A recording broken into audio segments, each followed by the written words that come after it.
Looking at Chelsea's squad as a whole, I couldn't have asked him about the transfer speculation, but I'm just wondering about at least their defence. We're expecting quite a few changes. Is that a concern for you, Jody?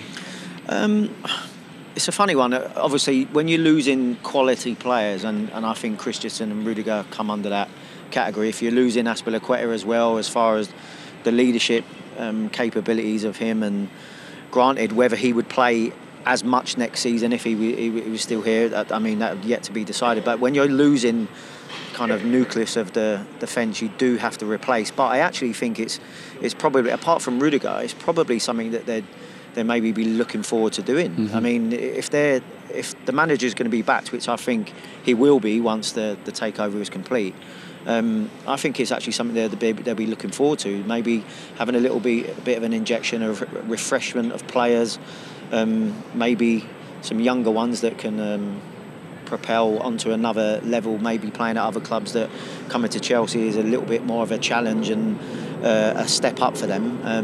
But yeah, I don't see many problems as long as the manager's backed. Yeah, I'm with Jody on that. Absolutely. I think that it's sometimes when you lose those quality players who have been brilliant players for a long time, particularly Azpilicueta, really good player, and a bit of a leader seemingly, around about the place. Yeah, you feel as if, well, it's the torch has passed. It passes on to other people, and I think it should be exciting that to think that Chelsea can go. Now, what they have to do is that I think that they have to go and get players, almost ready-made players as well, too, from the continent or wherever they're deciding to do it, because their season starts again. They have to compete. There's no respite. They're up competing against Manchester City and Liverpool again. So it's really one of those. So it would be interesting to see who they bring in. But what about the legacy of the players who are leaving? I mean, the crowd were chanting Rudiger's name at one point. Azpilicueta, I think his legacy here is very well secure. The fans love him. Christensen, though, the issue of the FA Cup final, and then you have Thomas Tuchel in the the pre-match press conference before this, saying that it's happened multiple times that he pulls out of games. Yeah, I mean, to be fair, we experienced that ourselves when we was here working with Andreas. I mean, you never know what some players are going through, whether it be nerves or whether it be something off the pitch. We experienced it a few times with Andreas, but I don't think he's the only player that's maybe experienced that. He's maybe a little bit more honest about that sort of side of it. But yeah, you do want players that you can rely on, and I think if you're looking at someone like Azpilicueta, who's definitely, like you said, Adam, has cemented his place in Chelsea history as one of the best defenders to have played. He's won everything, and also Rudiger, you have to say, under Thomas Tuchel, he's been in the form of his life, and maybe rightly so, earned a big move away.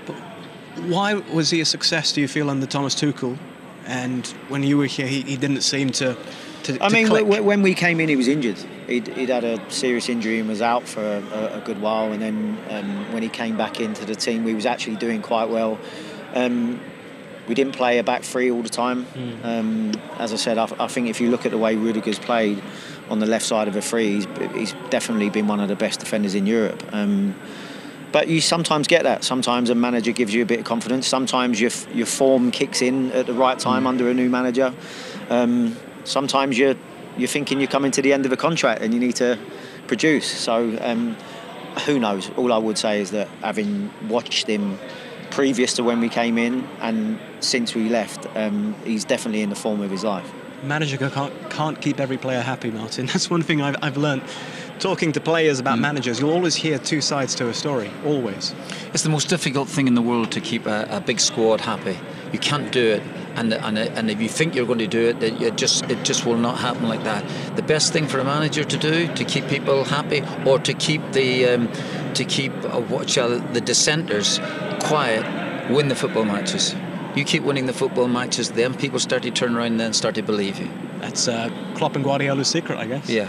You win enough matches. That's what the game's about.